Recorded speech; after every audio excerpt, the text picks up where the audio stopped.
I would like to now go to my colleague Sol Aramendi, who will moderate the panel, the first panel of the day, which will be focused on the impact of the Artist Employment Program.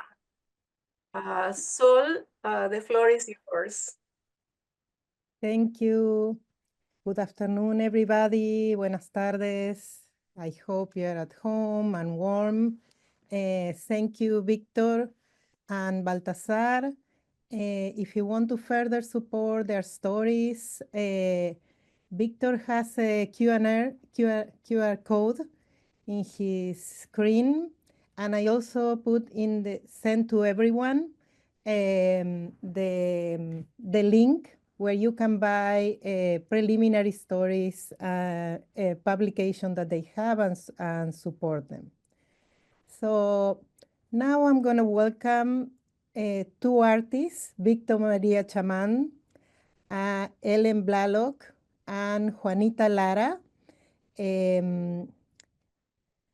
Víctor is a writer. He did a collaboration with the Worker Centers of Central New York through the CRNY AEP program. He collaborated with 49 workers. Then Ellen Blalock is a narrative artist and documentarian. She joined the Schweinfurt Art Center as an artist in residency, and she was working to bridge the gap between Auburn's African-American community and the center. And we also have Juanita Lara. Juanita Lara is the Director of Development at BronxNet, the public access television station for the Bronx. She's also a performance artist and an educator, and BronxNet collaborated with 10 artists. Welcome, everybody. Do I have you all here? Yes. Awesome. So this is a question for the artists. It's going to be for Víctor and Ellen. So as María showed you, our research found that the $65,000 annual salary and employment benefits provided the artists we surveyed with a sense of financial security. We heard from artists who pay off debt, secure housing, and even made significant purchases. Importantly, we heard that this stability allowed artists to focus on their practice, and for some, create pathways to long-term stability as artist workers. In interviews and surveys, artists also share that this, along with access to health care, while not perfect, led to mental and physical health benefits. So I'm asking Ellen and Víctor if you can please share an experience you had during the Artist Employment Program that illustrates how the program impacted your artistic and cultural practice. Ellen, do you want to go first? Yes, I can go first. First of all, I'm very indebted to this program because it really freed me up. It came on after COVID pretty much devastated me. It like it drained all my funds.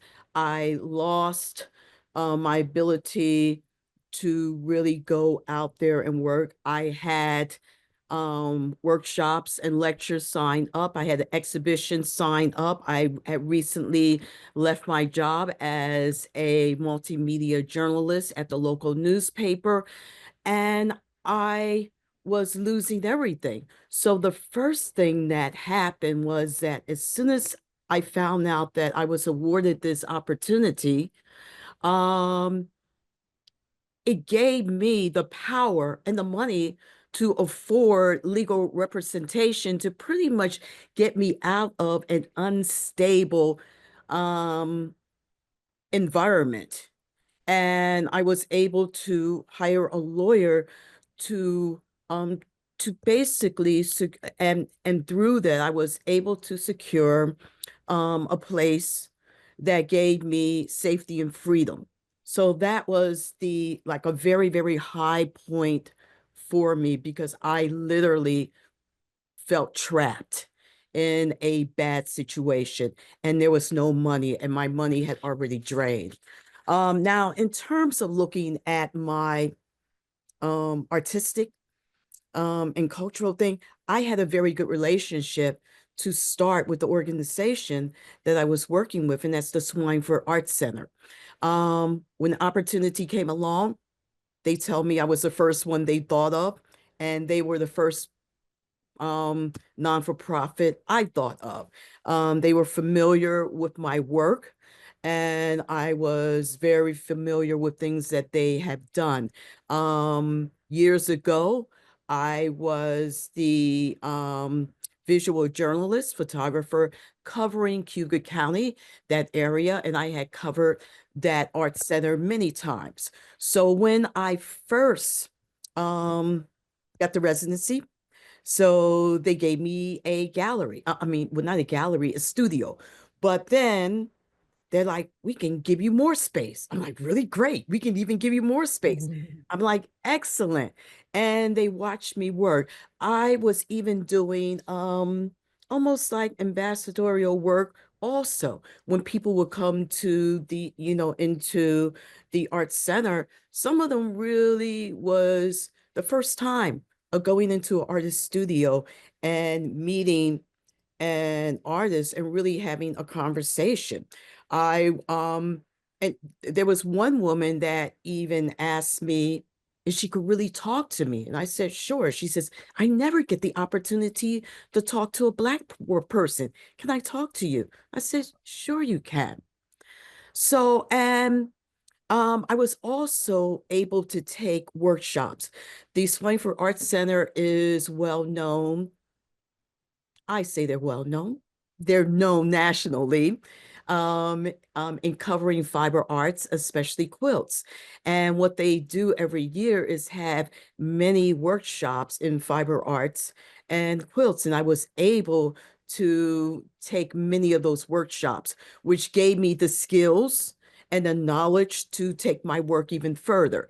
Now, I already had a vision for my work.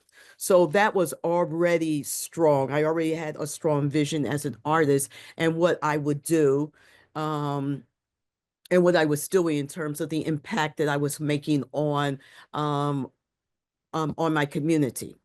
But what I needed was equipment, tools. I was able to buy a long arm sewing machine, and it's nothing like being able to do your own vision.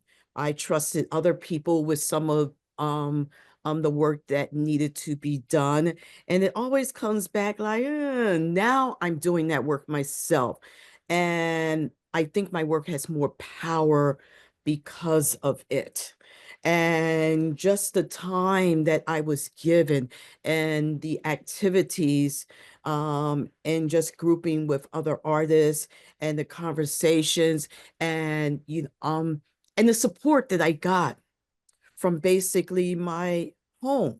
I mean, like it's like my second home now. The art center is, and but I do feel very blessed to have had this opportunity. Thank you, Eileen. This is very inspiring. I also heard you were able to bridge between communities that you know, to bring them to the museum, seniors, young people, no, to bring new communities to the museum. You want me to talk about that and bringing new communities? Yeah. I gave a workshop, and it was the most diverse workshop that the community center has ever seen. There was the youngest person was 3 months, and the oldest person was I think she was 86. Yes, and in this workshop, it was somebody legally blind, someone who was intellectually um challenged. It was biracial, Black people, white people, and they were all there to basically work on quilts. It was the first time that some of them had sewn before. I've pulled several people from the community to work to work as my assistants, and people were really looking forward to it every week. I mean, every Saturday morning they will come. Now, what they were working with were photos that I had provided of themselves. I made portraits of people, and basically they were putting these portraits into these quilts that they were making. So that was just one of several projects. I also did a project, an after-school program with children at the closest elementary school. And there was one little boy that came up to me and he says that this is the only thing I look forward to every week, is coming in here and doing this project. And what they were doing were these giant stuffed animals. And then we wanted to exhibit them later on. And I told the director, these children are not going to give up these things that they made, because they can't wait to take them home so that they can sleep with them or live with them or have it on their bed. And that was like an exciting thing too, because in order to do that, we also collaborated with the Booker T. Washington Center, and they are the ones that run the after school program. Now, that's never been done before. For a long time, the Swine for Arts Center wanted to do a collaboration with this community center. And it's not that they didn't have the staffing. I mean, well, the bottom line is that they didn't have the staffing to do it, because they do amazing work on a skeleton staff. And to basically go out into the community and to try to do that. That's why when I came in, it's like, okay, how about if I work with this? Oh, sure, yeah, with this, or do this. Oh, yeah, sure, like whatever. Then I would come back and I'm like, okay, this is some of the things that we can do. So who's the program director here, the program director here? And I'm getting people together to talk about it. And I say, use me. Yes, I can work with the children. Yes, I can work with this program. Teaching people to sew for the first time. And having children develop stories around these these giant stuffed animals or creatures that they are building, and also to even acquire other funding through some of the local agencies. And why that is important too is to make them understand and to get in on this, that this is what our community is doing, and this is where other monies can come from. And so, yeah, so I had some fun.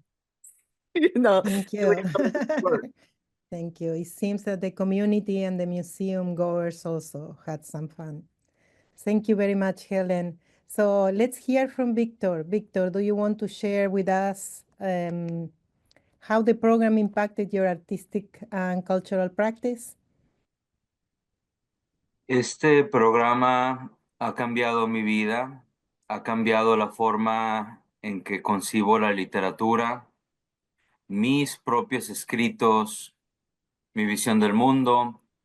El dinero facilitó que yo viajara alrededor del estado, conociendo cientos de personas que yo no hubiera conocido o que yo hubiera batallado mucho para conocer por mis propios medios. Y estas personas fueron para mí como otra universidad. Y yo soy originalmente de México. La gran mayoría de los artistas mexicanos que yo admiro se dan lo que llamamos un baño de pueblo. Es decir, dejan sus encumbradas aulas y oficinas y se van a la calle a de verdad ver lo que es el mundo y lo que la gente tiene que decir. Entonces, yo estoy muy conmovido y muy agradecido de que tantos extraños, porque de esto se trata, el libro es en realidad un libro de extraños que dan su confianza para hacer algo único. Gracias. Thank you. I hope everyone was able to listen to this in English. Yes? Okay. Thank you. Thank you, Víctor. So I want to now move to Juanita, that is representing BronxNet. So interview and survey data revealed that the AEP supported many organizations in sustaining or expanding their operations, especially when it came to arts and culture programming and services. In interviews and surveys, representatives from the AEP organizations told us that they were able to utilize the arts in new ways, which helped to strengthen their relationships with community members and forge new connections. It also helped organizations to foster healthier work environments. So Juanita, who's representing BronxNet, give us an example on how your work with your AEP artists benefits your organization. Hello, everyone. Yeah, I've been thinking about this question since you shared it.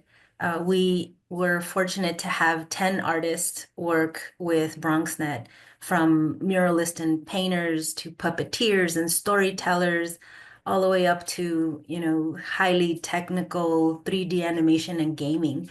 So to pick one example is really challenging. However, I think one of the strongest sort of elements was how our community and our staff benefited from this partnership. As part of our agreement with our artists, in addition to the individual projects we were going to be working with them, we had them teach community classes to the greater Bronx community. So we were able to share a variety of different classes to the community, and they got to meet more community members. But a lot of the learning also happened internally with our staff. Some of our younger staff are young folks who are right out of college. They're folks who seek entry into a very competitive media and entertainment industry. So working with these artists and forming these teams, they got to experience what it is to work with artists, professional artists who have visions and have very, large creative ideas. And for some of our team, some of our projects were short films or short series that were SAG approved. So our young team members got to work on a SAG approved show, which to them was incredible. And they now have this credit to their name. Some of our more seasoned staff were able to work with a lot of these artists as well, and really build on their skills as project managers and project leads. And it really brought to the organization new opportunities for us to grow. And organization-wide, from someone who comes from development, I mean, the artist really raised our profile visually outside of our usual, daily activities that we offer. We were now an institution that was a hub for artists, and more artists started looking for us to see how we could collaborate. From a funding perspective, it allowed me to really envision what BronxNet can do with artists moving forward. And that to me is gold. Like what they left us as content and our creative process is something that I will be leveraging to explore new funding opportunities, not just for the organization, but also for artists. Good. So I wanted to ask you a follow-up question so that you already started to respond. That is, how is the organization continue to work with artists going forward? I see that you're going to look for more funding. Yes. Yeah, definitely. More funding. I mean, we've still kept in touch with our artists. Some of them still collaborate with us. They continue to teach classes. Other folks, I mean, what I see in the artists that work through us is the opportunity that they were able to grow. Some folks were able to publish books and now sell them at a bookstore. Others went on to perform to these plays. And they still check in every now and then and say, hey, do we have more funding? Can we continue working? And that's kind of my challenge right now, is to try to identify funding to continue our work. But the interest is still there. And I think that a lot of the products that came out still resonate and still are alive today. One of them in particular is public service announcements that our stop motion animation artist did. and they're now in view in the mayor's office of community engagement, I think, or unit of engagement on tech equity. Some of our projects have also won awards through the Alliance for Community Media. These are awards that are given to community network, community media channels, and the content that their community members and artists produce throughout the year. So we're still reaping from the benefits of this wonderful collaboration, and I'm just looking forward to see what else can come up. Awesome. Great. So I'm going to move to the artist again. So when we talk about community building and healing, you know that the CRNY program, by design, CRNY worked hard to ensure the program included artists and organizations from underrepresented communities in the arts and culture industry. They hire 8 artist corps that they work hard doing outreach in those places. From our research, one of the benefits we saw from this was an increase in access to the arts for underserved populations and the fostering of stronger connection between the artists, organizations, and communities, especially among Black, Indigenous, and immigrant artists and communities. So I would like, Víctor, if you can share a time during the AEP when you engage with another artist or with community members in a new way. Sí, me adelanté a esta pregunta, ¿verdad? Lo clave aquí fue que el proyecto es propiedad de la comunidad y es dirigido por la comunidad. Y por estas dos razones, la gente dice, lo voy a hacer mío. Y ha habido más de una docena de personas que han dicho, yo te voy a contar, como aquí mi colaborador Balta, ha habido más de una docena de personas que dijo, la historia que yo quiero contar es la historia de toda mi vida. Y CRNY nos permitió poder hacerlo, poder incluir más de 12 biografías enteras de gente de toda Latinoamérica, inmigrantes, de muchos latinos inmigrantes en el estado de Nueva York, en el libro. Entonces, esto hace que el libro sea enorme, ha de ser de más de 1500 páginas, pero también es monumental. Se ha vuelto monumental porque eso es lo que la gente quería. Nunca pusimos un techo de límite de palabras, ni cuál debía ser la historia. Simplemente me sentaba yo con la gente y decía, estoy con fulano de tal y fulano de tal nos va a contar una historia. Thank you, Víctor. Gracias.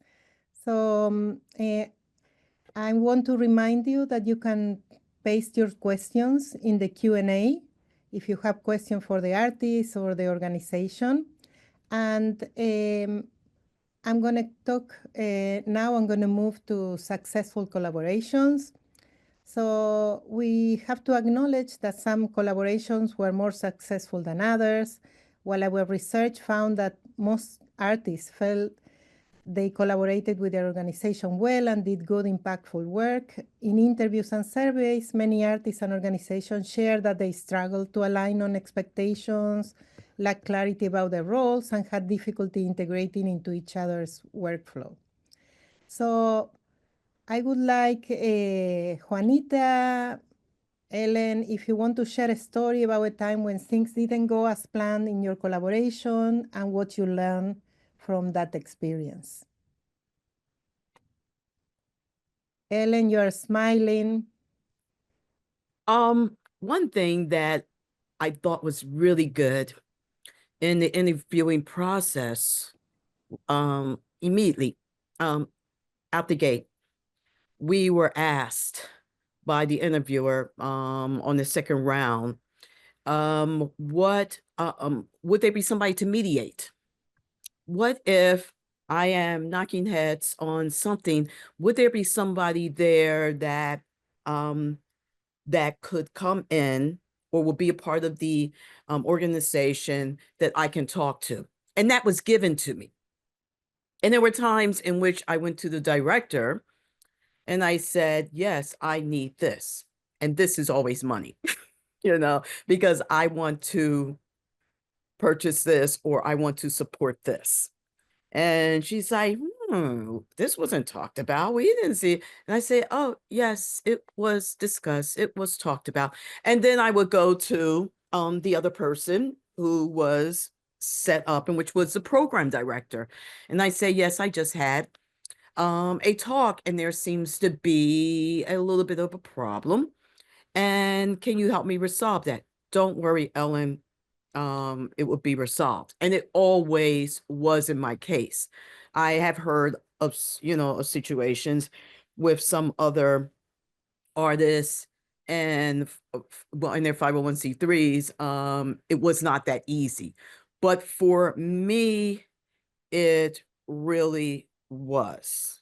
If there was some type of discrepancy when it came to monies and things of that sort. But other than that, I was always supported, or you might have to check the budget. I said, there's money in the budget. Yes, we have it. It's like, oh, okay. Because if you are a person that's juggling a lot of balls and working on many projects, then sometimes I don't mind reminding you that, yes, there's money. So I don't mind speaking up for myself when it came to things like that and going after what I know is there to be used for, like for the work that I am doing. So I hope that answers that. Thank you. Juanita. Yeah, our biggest challenge having 10 brand new artists, brand new staff join our team all at once, and the onboarding was just overwhelming. We had a lot of glitches in the beginning on two levels. One is getting our staff, used to inviting 10 new people into our teams, establishing a program manager, identifying who was going to collaborate with each of these artists, and having it not feel like it was going to be added work to the current work of our staff, but truth be told, it was going to be more work. And then at the same time, working with 10 brand new artists and onboarding them onto a team. One of the biggest sort of headbuttings that we had was that a lot of the artists came in thinking I have a special role and I don't have to, it's sort of like a question of belonging, right? Like BronxNet made every effort to acknowledge that they were now part of a team, which means that they also had to participate in organization-wide activities like our town halls, like our organization events. They did have to have our weekly check-ins. They were based on our agreements of our contracts and our agreements. They were going to have to meet with us and work with us weekly check-ins and so forth to, support each other in the projects that we wanted to do. And that was also a little challenging. But in the end, it took a little while and we found our flow and things started to work a lot better. Our staff learned a lot, especially when it comes to a grant like this, where you have new individuals come in at a certain pay rate and our current staff might not have that same level of pay rate. That was a big issue as well. And it was trying to understand what it meant to have these new staff come in, the timeline that they had, the work that we were trying to achieve together. And then, our best solution was just transparency. We acknowledge that some of our folks don't make that much money, but they've also been working for us for many years. And these folks only are here for 2 years. And who knows what'll happen after the 2 years. And I think a lot of what ultimately kind of found its alignment was that the artists were great artists. They welcomed the change. They welcomed the new team members as team members, and they all benefited through art. They all really enjoyed working with each other and really, exploring everything from the details of costumes of the puppets or the sound of this episode that we're gonna film, the location of where it's gonna be, and it ended up being something really, really spectacular that I still hear it from my staff, like, when are they coming back? When are we doing season 4 of some of our shows? And I'm just like, soon, I hope. But it really was a learning experience. It kind of feels like we're ready for another cohort, and we'd like another cohort. Maybe not 10 this time, maybe a little smaller number. But it seems like, yeah, we're pretty much ready for another cohort. Awesome. Great. So I'm going to ask now for another follow-up questions, and is how might future programs better support collaborations between artists and community-based organizations? From the things that you learn, during these 2 years, how do you think you'll be better support? I'm going to start with Víctor.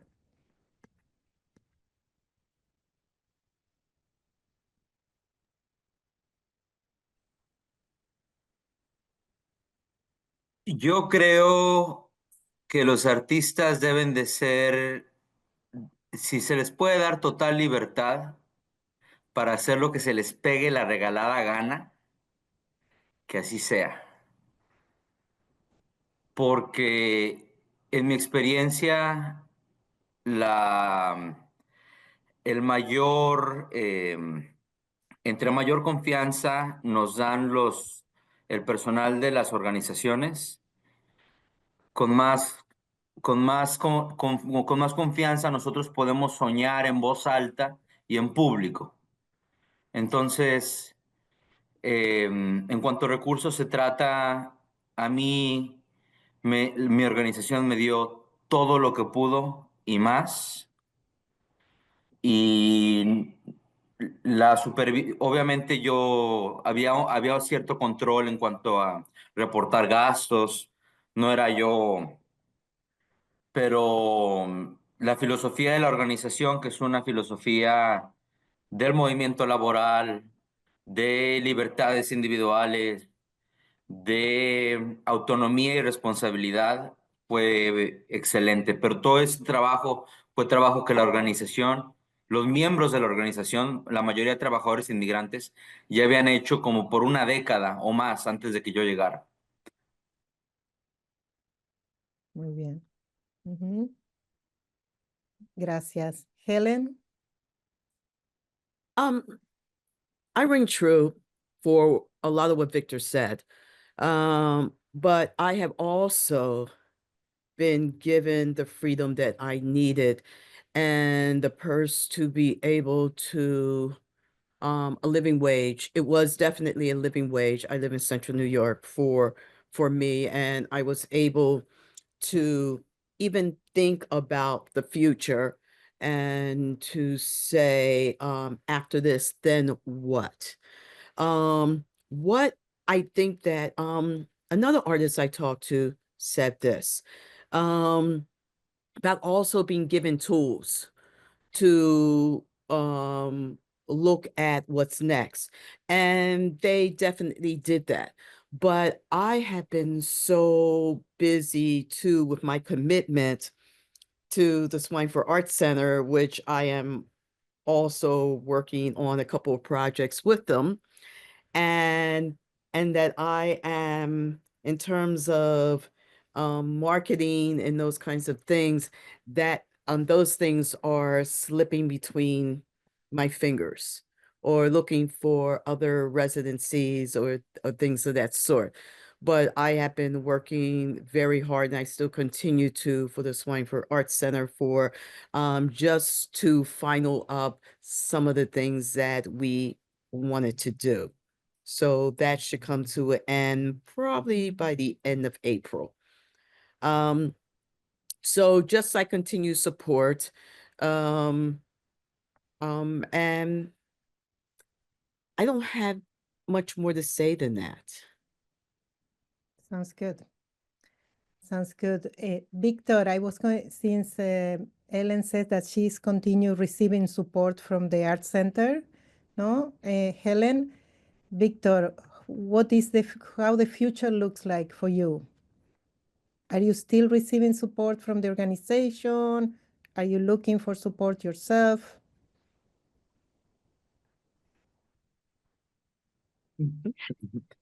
Baltasar se está riendo porque él sabe la respuesta. La organización extendió mi salario mi salario completo de CRNY por 2 meses. Después acabó mi salario de parte de la organización y empecé a beneficiarme del seguro de desempleo. Pero a partir de este mes de febrero y todo el trabajo que continué con la organización lo sigue siendo voluntario por un par de meses. No fue hasta el mes de febrero que la organización arregló los fondos para que yo pueda recibir un salario de tiempo parcial como contratista, que ahorita estoy a punto de recibir. Y también eso es en cuanto a fondos de la organización. Ahora, quisiera decir que el proyecto está en una etapa tan madura que ha estado dando frutos. Entonces, hemos podido recibir fondos del proyecto de parte de donadores individuales, por ejemplo, y de venta de nuestros pequeños libritos, que son adelantos del proyecto. Entonces, el proyecto en sí ya está trayendo dinero a la organización porque ya es suficientemente grande, ya tenemos 2 años y medio trabajando en él. Thank you very much. Thank you very much. Juanita, do you want to add how you would like to best support the artist in the future, your collaborators? Yeah, I've thought about this a lot, even during our partnership with our current artist.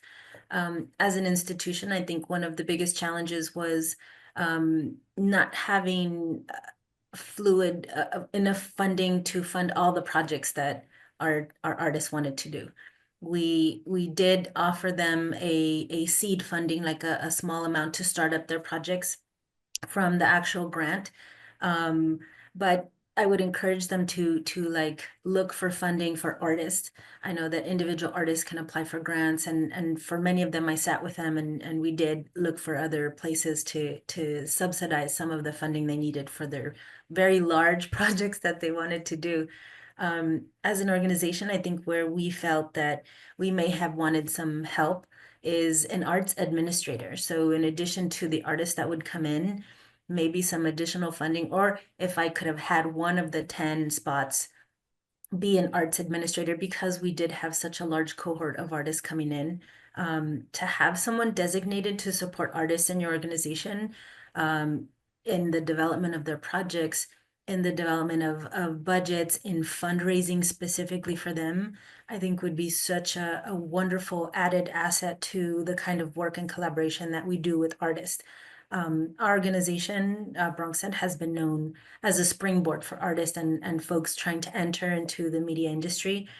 It's hard to envision that we would have long-term sort of artists working with us permanently, just because the nature of our work has them coming through us and springboarding into other bigger projects. Keeping that model, a lot of our artists are continuing to do even more successful things as they have left us. But what I felt lacking was a dedicated arts administrator to support them. And that person, it was partially me, it was our project manager, it was several other folks in the organization. And still today, like every time I get a grant or something for artists, I send it out to them. I say, hey, you guys are working on something, use this. Good.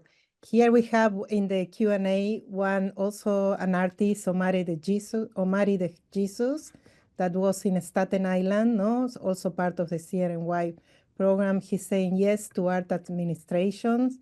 Then also we have a question for Ellen.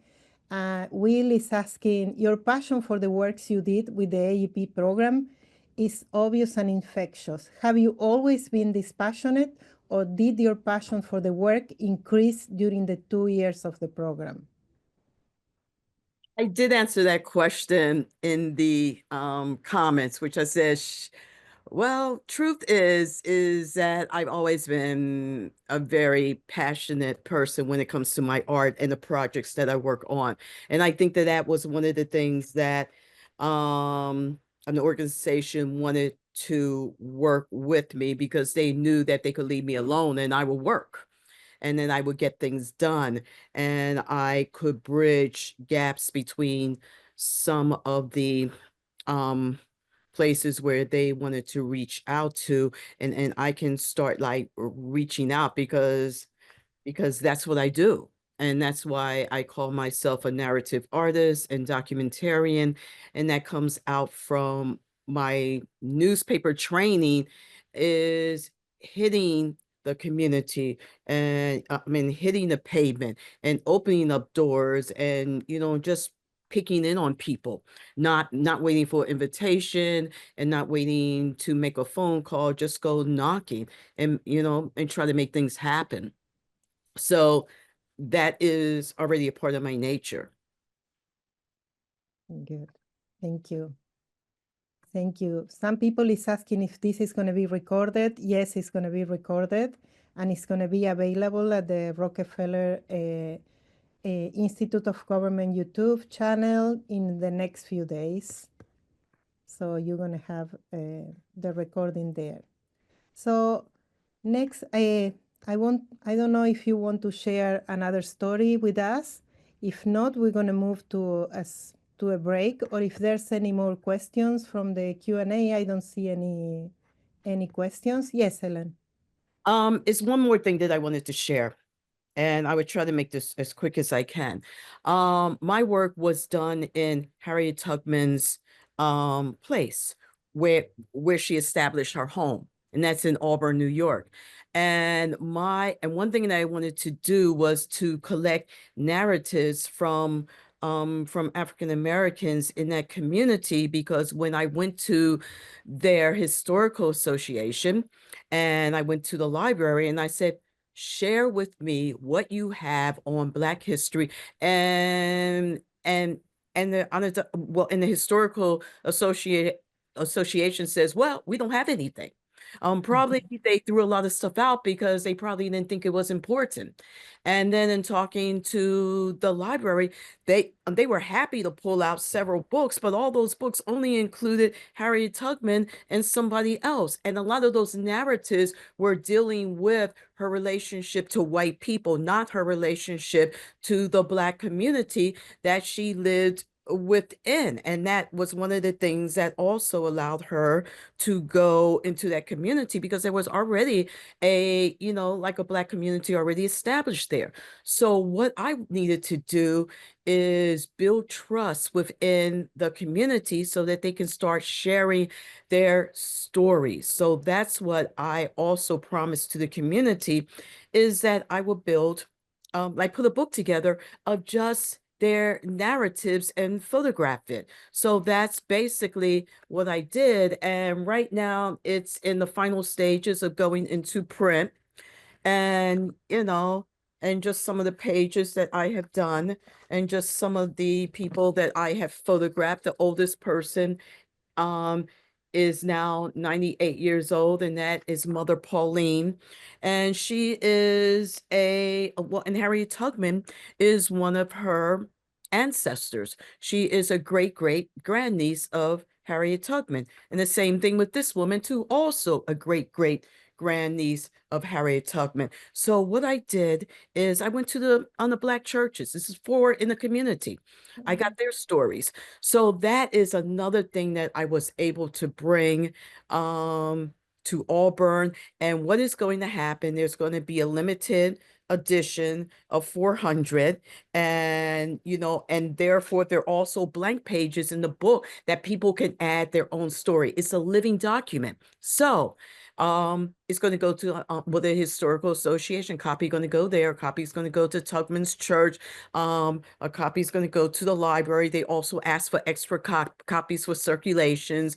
Copy is going to go to the community college in town, and the rest of the copies are going to go to the community. So yeah, that was another very important thing that I had to complete, and it's in the final stages now, and we're going to have an exhibition starting hopefully at the end of March. Yes. So I just wanted to share that because that is also a passion project. Thank you, Ellen, for your passion and your work, and you both, Ellen and Víctor, to, you know, showcasing a community, no, artists as storytellers, no, as doing the engagement to the community and creating more stories. Yes, Juanita, tell us. Yeah, I just wanted to add, you know, appreciate Alan's comments as well as Víctor's and Baltasar. Su historia me encantó. Estoy esperando que ya termine ese libro para salir a comprarlo. But I'm just hopeful that this report and what we have done as an organization and as with all these collaborating artists and as the entire project can somehow still remain active in the next few years. We're entering like a really challenging time where art is going to be so important, and the visibility of art and for folks to have access to art and art spaces are going to be so important. I just really want us to think about how important it is to invest in a project like this and have something available and ready in the works for the next couple of years. They're going to be tough, and I know I'm going to be turning to my artist a lot. Yes, thank you for mentioning that. Yes, it's the time to be in community, no, to be making your art and with people close by. So thank you very much, Juanita, Víctor, and Helen. It was great to hear from you and your experiences. You are all of you are great storytellers. And now I'm gonna close the panel